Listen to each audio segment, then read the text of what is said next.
téléspectateurs, eh bien, bonjour ou bonsoir en fonction de là où vous situez. Très heureuse de vous retrouver sur votre chaîne de Boss Brother TV en direct de Londres. Pour ceux qui nous regardent via la box CPLA, en tout cas, soyez infiniment bénis. Merci d'être de plus en plus nombreux à nous suivre par-delà le monde. Vous avez choisi la bonne part. Alors, je suis la sœur Julie Tchenda Mwamba, sister GTM qui vous vient de la Belgique. Et je vous présente cette émission une fois par mois. Vous savez que nous sommes ensemble le samedi de 13 h à 14 h, heure Londres.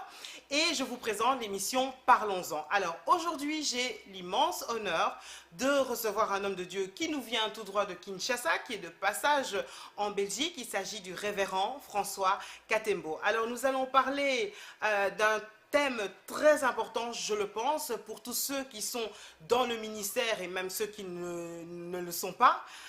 C'est de la responsabilité du père spirituel, de la bénédiction du père spirituel. Alors, est-ce important d'avoir un père spirituel? Qui est le père spirituel?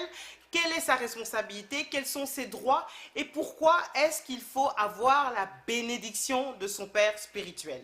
Vous savez que cette émission est diffusée en direct sur les réseaux sociaux et notamment Facebook.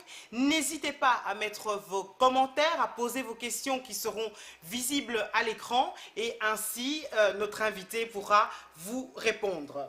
Bonjour révérend, comment allez-vous? Bonjour ma fille, ça va par la grâce. Alors, vous n'avez pas trop froid ici à Londres Oui, par rapport trop au Congo? froid, mais aujourd'hui ça semblerait. C'est seulement aujourd'hui où je me sens à l'aise. Mais hier c'était un peu compliqué. D'accord. Alors en tout cas, merci beaucoup de nous avoir honorés par votre présence. Vraiment que le Seigneur vous bénisse. Il y a tellement de choses qu'on peut dire et on va essayer d'en dire quelque chose.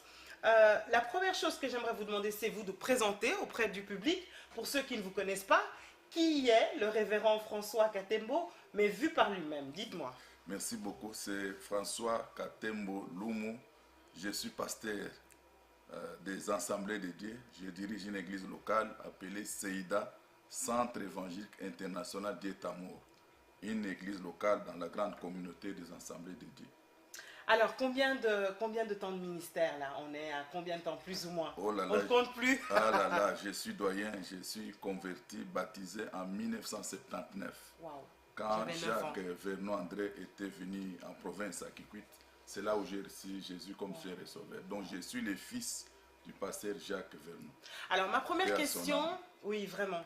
Alors ma première question, avant d'entamer un sujet tellement important que la bénédiction du Père spirituel, et qui est ce Père spirituel et qui sont les fils également, j'aimerais vous demander, quand vous voyez le parcours justement de votre vie chrétienne, en tant que chrétien d'abord, mais aussi en tant que serviteur, qu'est-ce que vous pourriez dire, quand vous faites le bilan aujourd'hui en 2017, quels sont dans les grandes lignes vos constats par rapport à la vie chrétienne?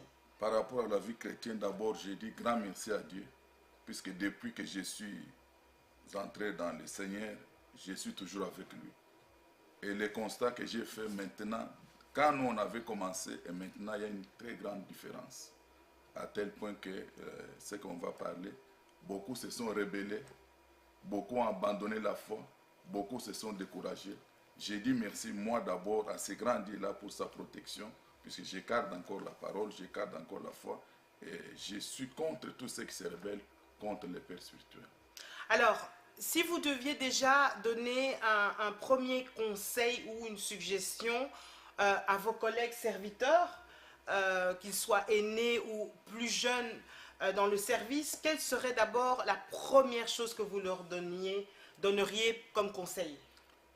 Ce que je peux dire à mes frères, mes sœurs, mes collègues pasteurs, c'est d'être fidèles à leur Père, d'être obéissants à leur Père spirituel. Puisque la rébellion a coûté cher au diable, il était chassé à cause de la rébellion. Il s'est rebellé contre Dieu et il a été chassé jusqu'à la fin du monde. Aucun jour, le diable peut demander pardon à Dieu. Alors, révérend François Katembo, d'abord, avant de rentrer vraiment dans le vif du sujet, il y a une histoire, je dirais même, on peut dire que vous avez une histoire avec Dieu, ça c'est sûr. au-delà de l'expérience du ministère, il y a le témoignage.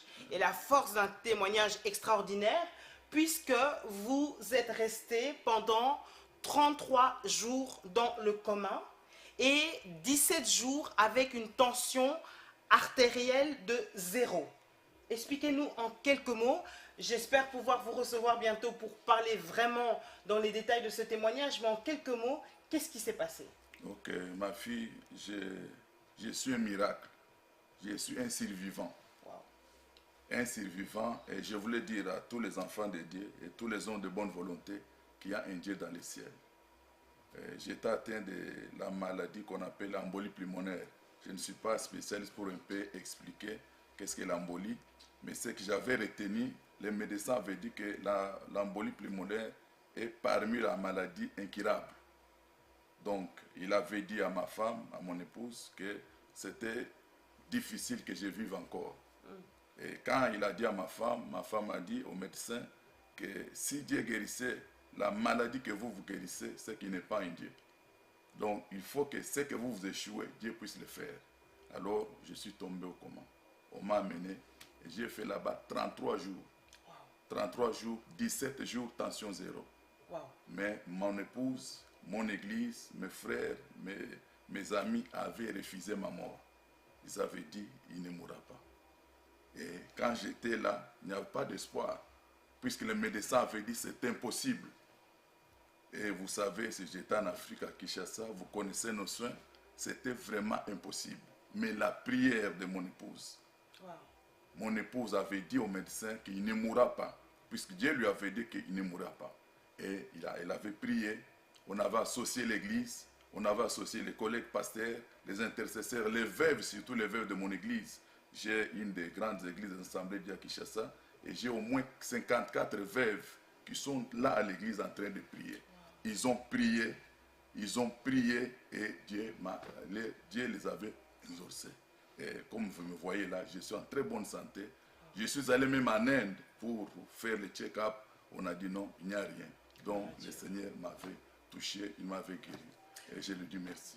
On a peut-être quelqu'un qui vit une situation totalement désespérée et qui se dit « Je ne crois plus que c'est possible, je suis désespéré et je pense que je suis arrivé à la fin. » Qu'est-ce que vous pourriez dire à cette personne qui nous regarde et qui ressent ça? Ok, je peux dire seulement que l'homme a des limites. Les médecins ont des limites, mais l'Éternel n'a pas de limites. C'est question de refuser ce qu'on t'a dit par les médecins, par les voyants, par les prophètes. Si tu dis non, et cela t'arrivera. Mon épouse avait dit au médecin qu'il ne mourra pas, mon mari ne mourra pas. Et le Seigneur l'avait exaucé. Donc, je vais dire à quiconque, quelle que soit ta maladie, mon Dieu est capable de faire ce qu'il a fait avec moi. Puisque moi, on m'avait dit que c'était impossible. Mais le Seigneur que nous avons invoqué, comme la Bible nous dit, quiconque invoquera le Seigneur sera sauvé. Invoque le Seigneur. Quelle que soit ta situation, il est capable, il est le même. Ce qu'il avait fait avec moi, il peut le faire aussi avec vous. Amen. Merci beaucoup en tout cas pour cette parenthèse extraordinaire qui est très édifiante. Alors, le Père spirituel, on va rentrer directement dans le vif du sujet, la bénédiction du Père. Alors, j'aimerais vous demander d'abord, est-ce que nous parlons aujourd'hui parce qu'il est important d'avoir un Père spirituel? Est-ce que le Père spirituel doit être incontournable? Oui, le Père spirituel doit être incontournable. Avant de parler du Père spirituel, il faut quand même parler comment Jésus est entré dans le ministère. Jésus avait un Père. Non seulement son Père, mais il était aussi comme son Père spirituel. Jésus est entré dans le ministère puisque le Père l'a introduit. Le Père l'a introduit et jusqu'à la fin, il dit, j'ai été toujours fidèle. Il a été toujours fidèle à son Père jusqu'au jour de sa mort. Bien que c'était difficile, mais il a obéi à son Père puisqu'il a été envoyé pour une mission. Il est envoyé pour mourir pour nous. Il a accepté la mort de la croix. Fidèle à son Père jusqu'à la fin, bien que c'était dur. C'est pourquoi je demande aussi aux hommes de Dieu, je demande aussi aux enfants de Dieu de suivre l'exemple de Jésus, qui est notre modèle, puisque c'est Jésus seul qui est notre modèle. Il nous dit de l'imiter. Il était fidèle à son Père. Il a marché dans l'obéissance jusqu'à la mort de la croix. Il a accepté la mort. Il faisait toujours la volonté de son Père. Alors quand on nous dit d'imiter le Seigneur, il faut aussi imiter Jésus dans ce sens-là. Alors maintenant, il y en a qui vont vous dire, oui, mais homme de Dieu, son père spirituel était Dieu lui-même. Oui. Donc, pourquoi est-ce que nous devons forcément avoir un père spirituel qui soit physique? Ok. Puisque nous avons la Bible, c'est la Bible qui nous dit, un père spirituel physique, c'est celui qui vous a amené dans le Seigneur. Jésus a été amené au Seigneur, a été introduit par Jean-Baptiste. Si vous lisez la Bible, il dit, voici l'agneau de Dieu. C'est Jean qui l'a introduit. Quand on lit Matthieu chapitre 3, de 13 à 17, quand Jésus est venu le jour du baptême, Jean a refusé, il a résisté. Mais c'était le chemin que Dieu avait établi pour que Jésus soit présenté. Jésus a dit non, faisons ce qui est convenable. Il a accepté d'être baptisé par Jean. Et Jean l'a introduit. Il dit, voici l'agneau de Dieu qui ôte le péché du monde. Jésus a été introduit par quelqu'un. Bien que Jean ait eu des faiblesses quelque part, mais Jésus n'a pas eu de problème avec Jean. Quand Jean était en prison, il a envoyé ses envoyés vers le Seigneur. Allez demander, c'est lui ou ce n'est pas lui. Si c'était moi, j'allais dire beaucoup de choses. Jésus a joué la sagesse. Il a dit non, va dire à Jean, les aveugles voient, les boiteux marchent.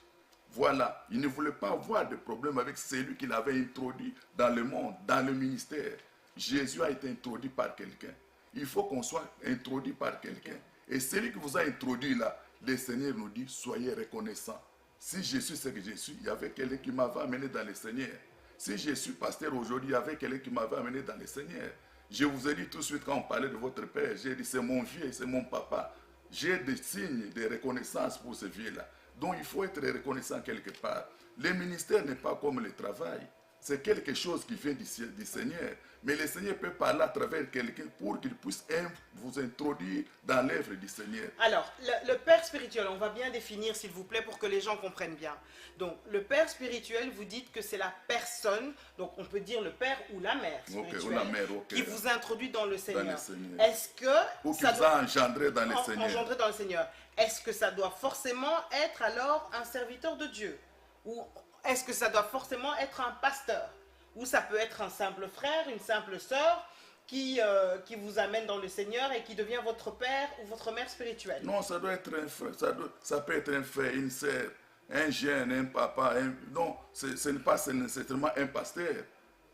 Non, ce n'est pas nécessairement un pasteur. Il peut être un père, un serviteur de Dieu, il peut être une servante de Dieu, il peut être un choriste, mais il vous a amené dans le Seigneur. Plus tard, toi, tu deviens pasteur. Cet homme-là, c'est par son canal que tu es devenu pasteur. Tu lui dois du respect.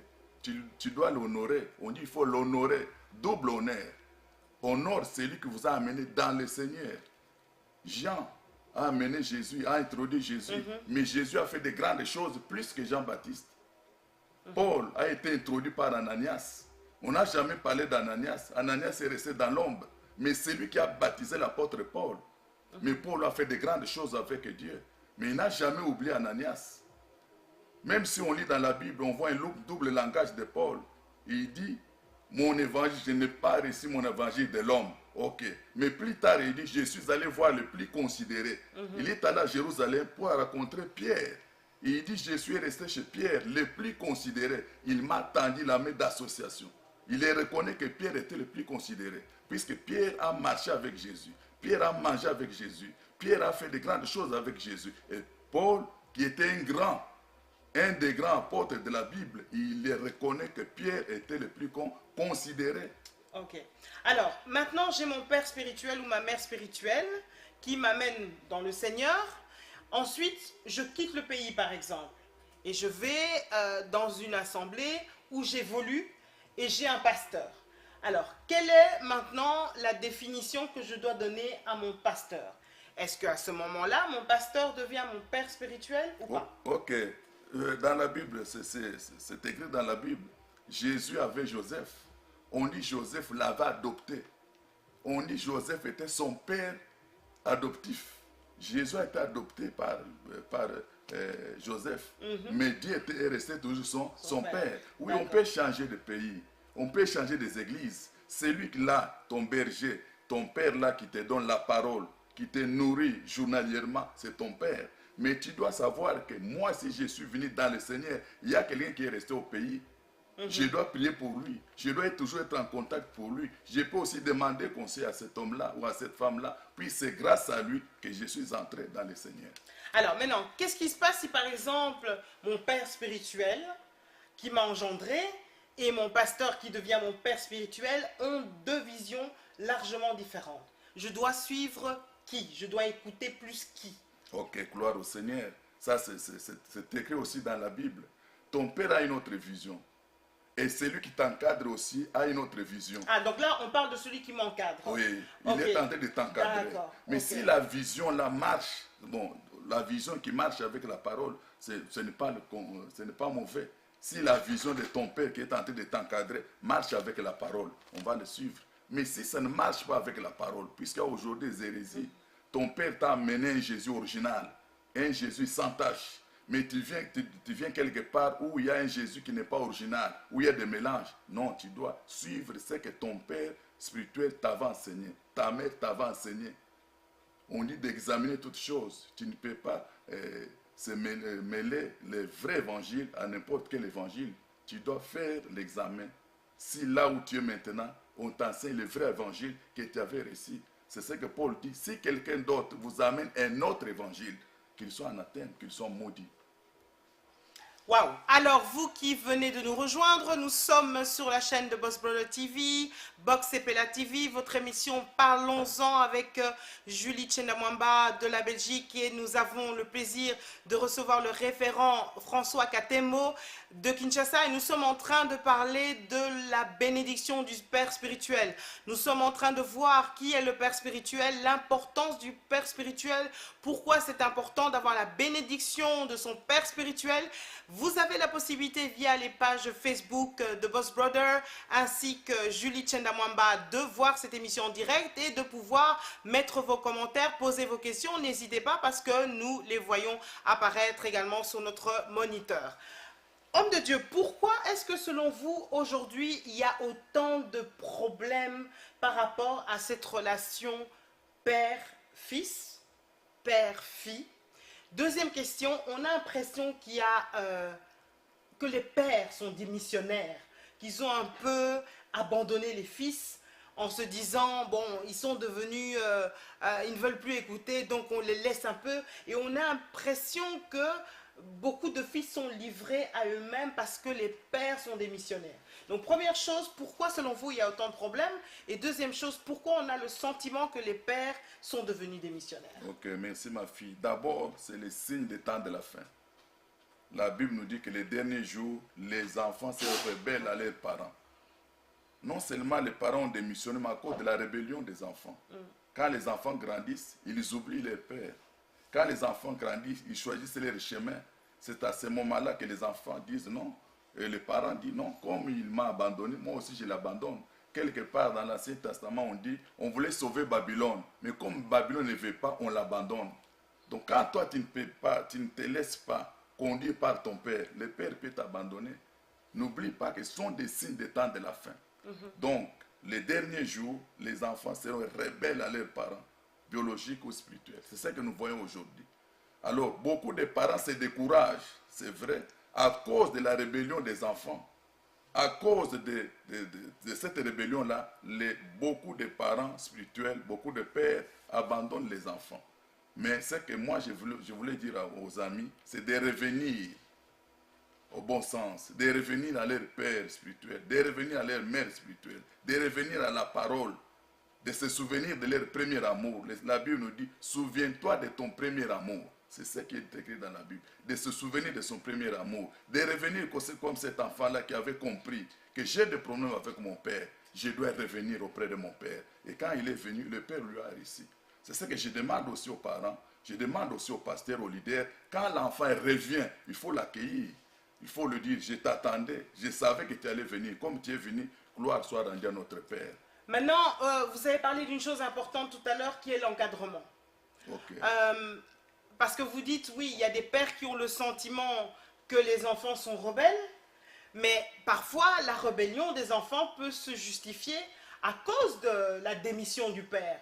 Justement parce que les enfants en fait ne sont plus suffisamment encadrés, qu'ils ont l'impression qu'ils sont délaissés, ou bien que les pères ne sont plus forcément des modèles et donc ils se rebellent. Donc il y a le côté où on peut voir du côté du fils.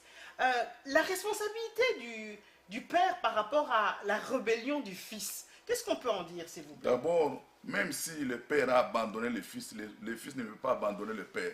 Quelles que soient les faiblesses, il reste toujours père. Quelles que soient les faiblesses, le père reste toujours père. Si tu vois qu'il y a une faiblesse, tu vois que ton père t'a abandonné, quelque part on dit que sais-tu si tu peux sauver? Le fils peut aussi sauver le père. Tu peux écrire au père, tu peux parler au père, tu peux prier au père pour qu'il puisse revenir au bon sens et revenir au premier amour. Là, ce n'est pas une raison d'abandonner. Donc on ne peut jamais abandonner son père. On ne peut jamais abandonner son père. Puis Jésus n'a pas abandonné. Si Jésus est notre modèle, il a souffert. On l'a arrêté, condamné injustement.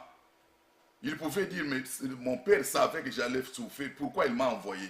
Mon père savait que j'allais être condamné, pourquoi il m'a envoyé? Mais il a dit, Père, que ta volonté soit faite. C'est lui le seul modèle, c'est Jésus.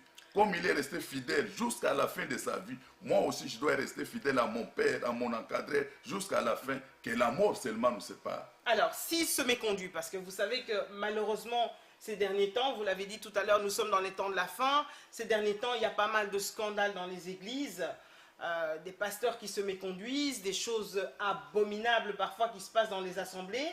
Bon, mon père spirituel est dans une situation catastrophique où on pourrait même le considérer comme excommunié. Est-ce qu'il doit rester mon père? Il est toujours mon père. Même s'il est excommunié, c'est toujours mon père. Les enfants de Noé ont eu des problèmes avec leur père. Il a eu des problèmes. Noé s'est enivré. Mais les enfants qui ont regardé ont été maudits. Wow. Mais Noé était dans les faiblesses.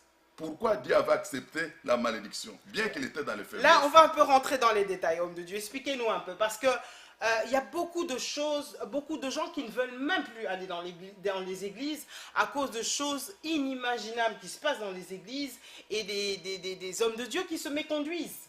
Alors, maintenant, comment expliquer à ces personnes-là? Oui, mais même s'ils se méconduisent, il faut continuer à y aller, continuer à écouter et continuer en plus à obéir. Expliquez-nous un peu dans les détails, s'il vous plaît. On ne peut pas quitter l'église. On dit n'abandonnez pas vos assemblées.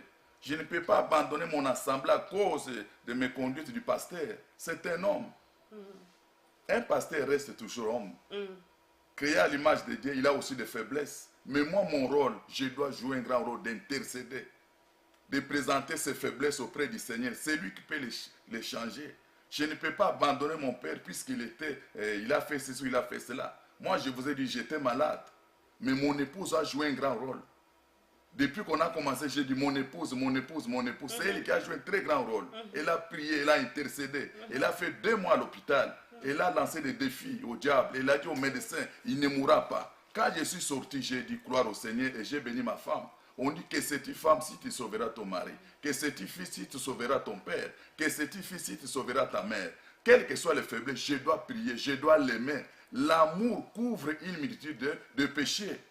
Le diable attaque les serviteurs puisqu'il sait que nous préparons l'église pour l'enlèvement. Il doit attaquer les hommes de Dieu, c'est normal. Mais quand il y a des attaques, quel est le rôle que je dois jouer? Moi, en tant que fils, je dois toujours rester fils. Je dois toujours l'aimer. Je dois toujours les visiter. Je dois toujours les fortifier pour les ramener dans le Seigneur.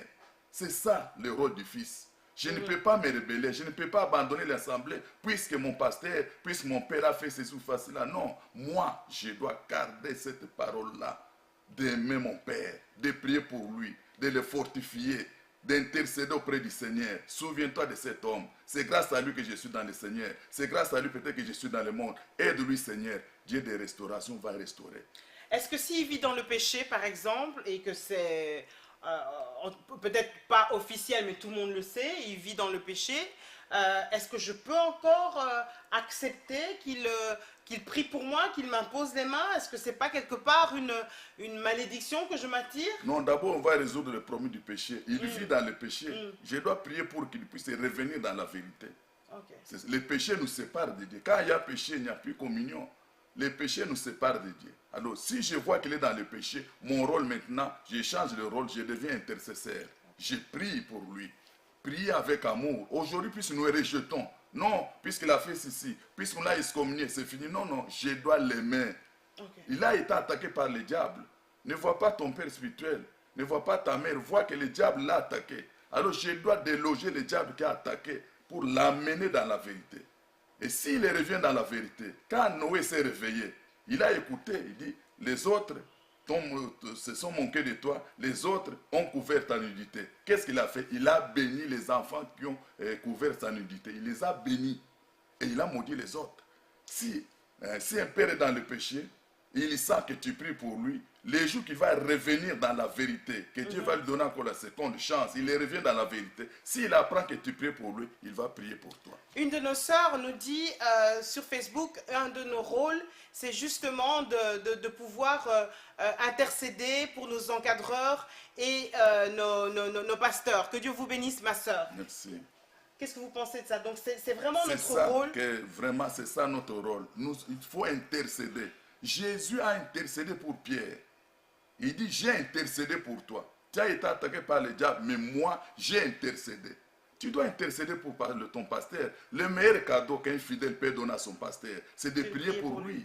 Donc ça veut dire que quelque part, si autant de pasteurs sont dans l'embarras aujourd'hui, c'est par le manque des prières des fidèles. On se manque d'eux. On les critique au lieu de garder, de rester longtemps à genoux pour prier pour les hommes de Dieu. Aujourd'hui, dans le monde, si vous voyez, ce sont des hommes de Dieu qui sont beaucoup attaqués. Nous sommes beaucoup attaqués par le diable. L'ennemi attaque puisqu'il sait que nous préparons la moisson finale. Bientôt, Jésus va venir pour prendre son église. Alors, il voit que ces gens ici, puisque le diable était au ciel, ma fille, il a été précipité sur la terre. Et si vous lisez la Bible, on dit ceci. Malheur à la terre et à la mer, car le diable est descendu vers vous, animé d'une grande colère. D'une grande colère pour attaquer. Moi, j'étais là. Je connais ce qui se passe au ciel. Vous, vous préparez l'église pour que les gens aillent au ciel, là où j'ai quitté. Alors, il attaque les hommes de Dieu. Si l'église prie, moi, je suis un témoignage. Mon église a prié. Les veuves de mon église ont prié. J'étais condamné à la mort par le diable. J'étais au coma. Mais la prière de l'église, la prière de ma famille, la prière des hommes de Dieu, me voici aujourd'hui. Si l'église prie, si les hommes de Dieu prient, réservez au moins même 5 minutes pour ton pasteur. Chaque jour, 5 minutes pour que Dieu l'aide, qu'il garde la parole, qu'il marche dans la vérité. Mais aujourd'hui, ce n'est pas ça. Aujourd'hui, les hommes de Dieu sont beaucoup critiqués. Il y a des gens qui changent de père spirituel. Et un fils qui commence à critiquer son père, c'est une malédiction. Wow. Et un fils qui commence à parler mal de son père, c'est une malédiction. Jésus n'a pas parlé mal de son père. Le Seigneur savait que Jésus allait mourir à la croix. Jésus est venu. Il n'a jamais renié son père. Il pouvait dire comme tout le monde. Mais lui, il savait que j'allais mourir. Pourquoi il m'a envoyé sur la terre? Mais Jésus est resté fidèle, ma fille, jusqu'à la mort. On dit jusqu'à la mort de la croix. C'est pourquoi Dieu l'a ressuscité. Nous voyons Paul, qui était un grand apôtre. Apôtre par excellence. Si vous lisez dans la Bible, il y a l'histoire d'Onésime et Philémon. Onésime a réussi la parole. Paul l'a engendré dans le Seigneur. Mais Paul dit, j'allais te retenir ici, mais tu dois aller réparer avec ton père. Tu dois aller réparer avec Philémon. Paul était en prison à Rome. Il avait besoin de gens pour l'aider dans le ministère. Il a vu Onésime. Mais quand Onésime lui a parlé que j'ai fui la maison de mon père, j'ai fui la maison de mon patron, il a dit non. Avant de faire quoi que ce soit, retourne pour réparer avec Philémon. Alors, il y a peut-être quelqu'un qui nous regarde qui dit, ok, révérend, moi j'ai été blessé par mon père spirituel, il m'a fait du mal, il m'a humilié, il m'a fait beaucoup de mal, il m'a manipulé, il m'a exploité, je n'arrive pas à pardonner. Qu'est-ce que vous aimeriez dire à cette personne-là? Là, je te donne mon témoignage. Moi, mon père biologique avait chassé ma mère quand j'avais 8 ans. Ma mère est partie. Nous sommes allés avec ma mère. Mais plus tard, des années, plus 5 ou 6 ans après, Dieu m'a fait grâce, j'ai reçu Jésus comme Seigneur Sauveur. La première des choses, j'ai pardonné mon père. Je l'ai amené même chez moi, dans ma maison à Kinshasa. C'était mon père. Malgré tout ce qu'il avait fait à ma mère, je l'avais pardonné. Quel que soit ce que ton père a fait, tu dois pardonner. Le pardon libère. Quand tu lui pardonnes, Dieu va te bénir. C'est ça, le pardon joue un grand beaucoup. Dieu nous a pardonné, nous tous ici nous sommes coupables. Nous étions condamnés à la mort. Mais à cause du sang de Jésus, Dieu nous a pardonné. Je suis obligé, quel que soit le blessure, quel que soit ce qu'il a fait, en tant que père, je dois le pardonner. je dois le signifier. Papa, j'étais blessé pour ça et ça, mais à cause du sang de l'agneau, je te pardonne. Pardonne-moi aussi. Ok. Signifier ton pardon. D'accord, waouh. Voilà, mais en tout cas c'est clair, hein, on ne peut pas dire que c'est détourné, il faut pardonner, il faut pardonner. avoir la force de pardonner et Dieu nous donne la force de pardonner. Alors, le rôle du Père, on a parlé maintenant du rôle du Fils, le rôle du Père. Quel est le rôle du Père au-delà d'être autoritaire parfois peut-être, d'être dictateur aussi quel est le rôle du Père pour bien s'occuper des fils? Là, je vais vous demander de vous adresser au Père. Ok, je parle au rôle du Père. D'abord, c'est de conduire les fils dans le vrai chemin, le chemin qui nous conduira à la vie éternelle. Puisqu'un jour, Jésus viendra pour prendre l'Église fidèle. Moi, en tant que Père, je dois montrer aux enfants ce qu'ils doivent faire selon la parole.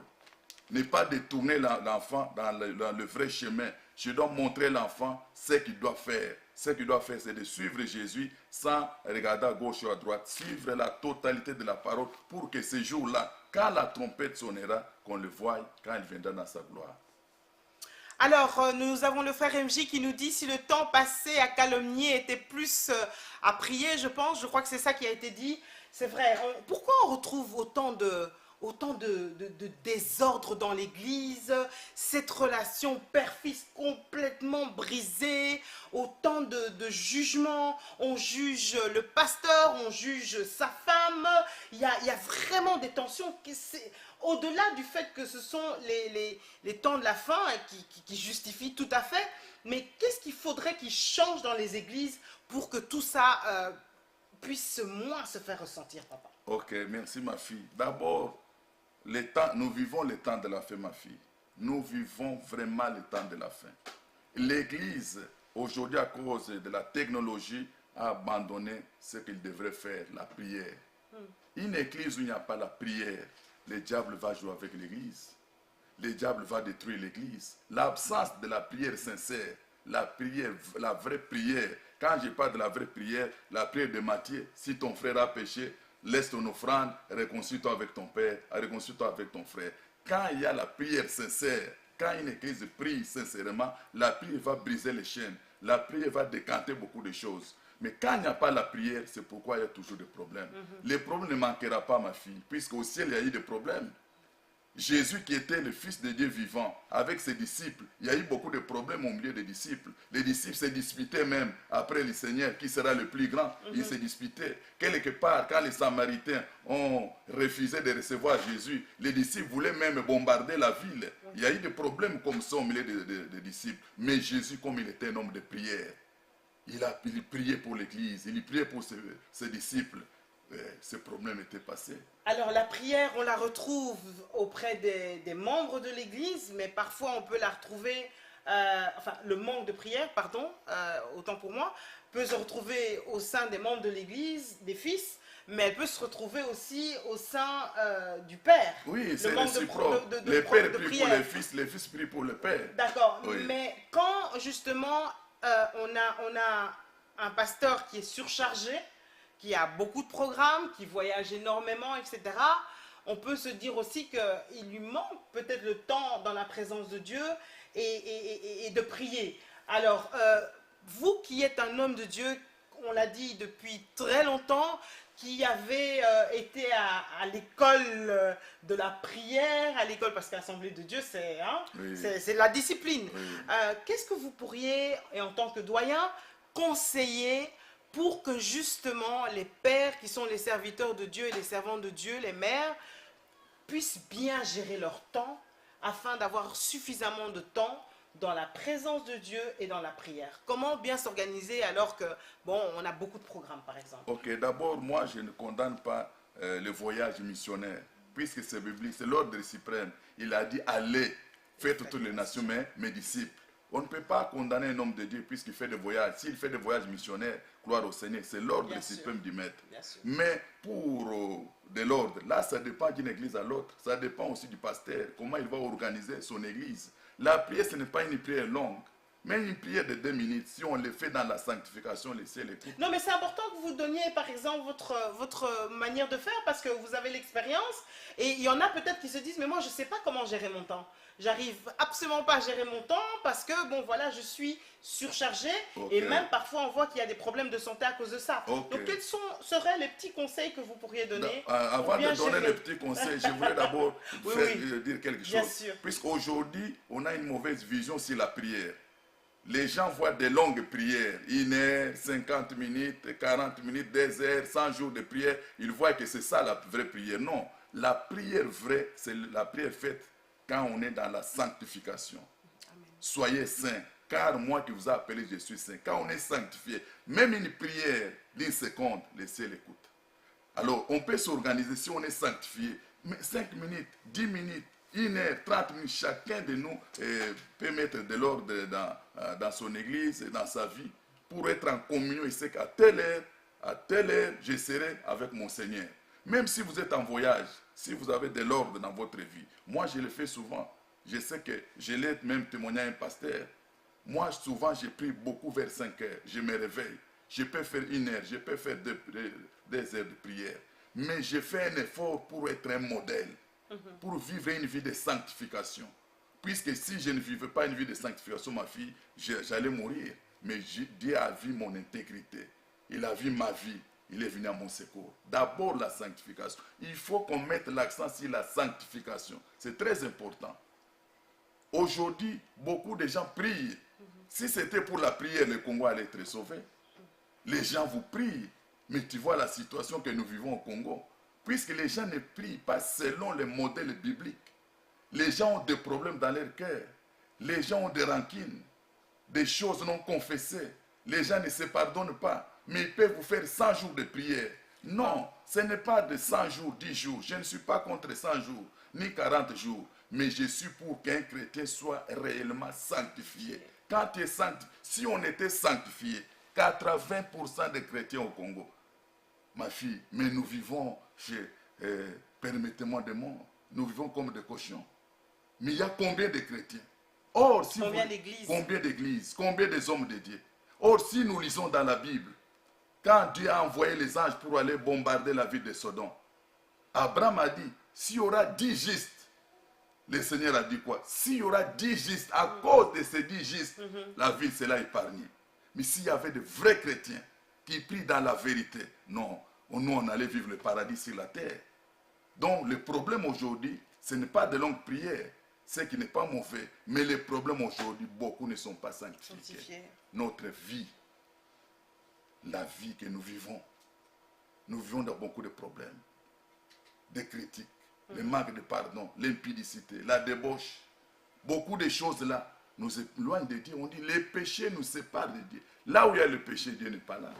Est-ce que par rapport à ça, vous avez dit beaucoup de choses. Est-ce que le fait justement, vous avez parlé de votre problème avec votre père biologique que vous avez eu dans votre enfance et lorsque vous êtes converti, vous avez été le rechercher. Le fait qu'il y a des problèmes que des enfants de Dieu ont pu avoir avec leurs parents biologiques qui font qu'ils n'ont pas justement cette notion de père. Et donc une bonne relation, parce qu'ils n'ont pas eu une bonne relation avec leur père. Et donc d'office, ils ont du mal après, n'ayant pas eu un bon père biologique ou une bonne relation avec leur père biologique, ils ont du mal après à avoir une relation avec leur père spirituel. Oh, Qu'est-ce que vous avez constaté par rapport à cela? D'abord, si moi, mon cas, comme je venais de le dire, d'abord, il faut pardonner à ton père biologique. Quel que soit le problème, c'est le diable qui cherche toujours à diviser. Il faut toujours pardonner. Peut-être ne plus te dire, Seigneur, ce qu'il m'a fait ou ce que je lui ai fait, je demande pardon. Quand il y a des problèmes d'abord avec le père spirituel, ça entraîne aussi le spirituel. Beaucoup de gens que nous avons dans nos églises qui ont eu des problèmes avec leur père biologique, ça joue aussi. Oh, quand on vient dans le Seigneur, le père spirituel devient mon père. Il remplace même mon père biologique. Je dois l'aimer. Ce que je n'ai pas fait avec mon père biologique ou ma mère biologique, je peux le faire avec mon père spirituel. Ou toi, père aussi, si tu sens que cet enfant-là vient dans une famille troublée, tu dois l'encadrer, tu dois l'aimer, tu dois faire au-delà, tu vas le consoler pour qu'il oublie les blessures de la maison de son père. Pour qu'il oublie ce qui s'est passé avec son père biologique. C'est ça le rôle que le père spirituel doit jouer. Consoler, fortifier, enseigner, conseiller, faire jouer les rôles là. Là, vous verrez que l'enfant là doit oublier les souffrances de la maison de son père. Alors parfois on a des grandes assemblées, ça veut dire qu'on n'a pas forcément le temps de connaître tout le monde, de parler avec tout le monde, de communiquer avec tout le monde. Et parfois vous avez donc des églises où la relation père-fils, ils n'ont jamais l'occasion de communiquer. Alors qu'est-ce qu'il faut faire par exemple dans une grande église où on n'a pas l'occasion de parler avec son père spirituel? Ok, bon ça c'est vrai. Mais chez nous, nous avons des systèmes de cellules, les regroupements. Même dans la Bible, Jétron avait dit à Moïse d'avoir un groupe de 100, un groupe de 50. Alors, celui qui est tout autour de vous là, qui joue le rôle là comme Joseph, il est en train de vous encadrer. Il peut aussi vous aider spirituellement. Il peut aussi vous aider. Alors, on va clôturer parce qu'il nous reste 5 minutes, mais je voudrais vraiment maintenant que vous laissiez quelques minutes pour parler vraiment le titre phare de notre émission, la bénédiction du Père. Pourquoi est-ce que c'est important d'avoir la bénédiction du Père spirituel? On a, par exemple, aujourd'hui, des fils qui ont le sentiment qu'il est temps de se séparer de leur père et des pères qui les bloquent en disant non, non, non, tu ne pars pas maintenant, Dieu ne m'a pas dit que c'est maintenant, alors que le fils, Dieu lui a dit que c'était maintenant. Donc vous avez des pères qui bloquent les fils et qui ne veulent pas les libérer. Or, vous dites, la bénédiction du Père est importante. Donc parlez-nous d'abord de la bénédiction du Père qui est importante et pourquoi. Et ensuite, que faire quand on n'arrive pas à avoir la bénédiction de son Père, en tout cas par exemple pour un début de ministère qu'on veut commencer parce qu'il nous bloque. Que faire dans ces cas-là pendant quelques minutes s'il vous plaît? Ok, d'abord, si le fils dit que le Seigneur m'a parlé pour partir, le même Seigneur aussi peut parler au Père. Là, il faut nuancer. Si le fils vient, papa, le Seigneur m'a parlé pour que j'aille commencer mon assemblée. Oui, il faut dire au fils qu'il prie pour que le Seigneur parle aussi au Père. Beaucoup de gens font des choses dans les précipitations. Moi, j'ai été pasteur, 22 ans, 6e pasteur. Wow. 22 ans, 6e pasteur dans une église, dans une des grandes églises des assemblées. 22 ans. Je suis resté à genoux de ces pasteurs-là pendant 22 ans, jusqu'au jour où on m'a libéré. Aujourd'hui, j'ai une grande église. Après 22 ans, avant d'aller rester comme pasteur 22 ans, j'étais d'abord stagiaire. Chez les assemblées de Dieu, on ne vient pas passer comme ça. Après mes études bibliques, je suis allé comme un stagiaire, 5 ans. Et on m'a affecté dans une église où j'ai fait 22 ans, comme 6e pasteur. Je suis resté là-bas jusqu'au jour où le Seigneur m'a libéré. Beaucoup de jeunes aujourd'hui convoitent les autres. Beaucoup de gens entrent dans le ministère par précipitation. Dieu m'a dit, c'est vrai, Dieu parle. Mais c'est Dieu là qui t'a parlé. Il peut parler aussi à ton père. Nous avons l'histoire vraie d'Élisée. Quand on l'a appelé par Dieu à travers l'homme de Dieu Élie, il a dit quoi? Laisse-moi d'abord aller embrasser mon père, son père biologique. Puisqu'il gérait le bien de son père. Mais quand Dieu l'a appelé, il a dit non, laisse-moi d'abord aller chercher la paix avec mon père. Beaucoup quittent dans le ministère sans chercher la paix avec leur père, ni biologique, ni spirituel. Il faut la bénédiction. Il faut la bénédiction. Quand moi je vous dis, ma fille, je suis béni, j'ai une grande église. Si tu viens à Kinshasa, tu vas bénir le Seigneur. Non, on ne fait pas de tam-tam comme font les autres de publicité. Mais pourquoi? Je suis resté à genoux, je suis resté à côté de mon pasteur. 22 ans après, il m'a libéré. Et aujourd'hui, j'ai une église. Je suis marié, je suis père de 6 enfants, 2 petits-fils. Je vis dans la paix, dans le ministère. J'attends que la trompette sonne pour que je voie Jésus. Beaucoup, c'est dans les précipitations. Et quand on est dans les précipitations, on peut faire ce que Dieu a dit à Balaam. Dieu lui a dit, n'allez pas. Mais comme il voulait partir, Dieu dit, tu peux partir. Le Père peut te libérer, mais sans jamais te bénir. Il faut que le Père te bénisse. Il dit, fils, oui, ok, il a l'âge maintenant. Nous allons bénir notre fils devant l'assemblée. Viens maintenant, nous allons te bénir. Que là où tu es, tu portes le fruit. Quand on te bénit, là où tu iras, ça portera le fruit. Tu vois l'histoire d'Élisée. Il s'est réconcilié avec son père. Il est revenu vers Élie. Lis la Bible. Il a eu un ministère florissant. Il a un ministère béni. puisqu'avec son père biologique, il n'a pas eu de problème.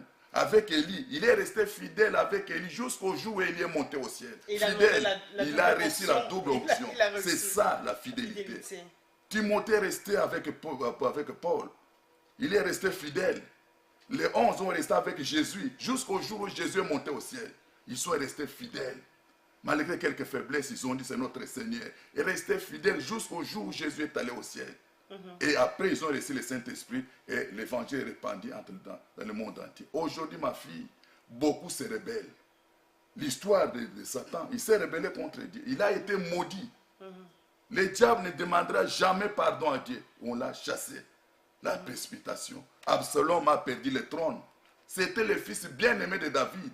C'est lui qui allait prendre le trône. Mais à cause de sa rébellion, il est parti trop jeune. Il est mort sans enfant, Absalom. La rébellion, ma fille, la rébellion, c'est la mort. On ne peut pas se rebeller à l'ordre établi. Beaucoup se rebellent dans des églises. Ils quittent les églises.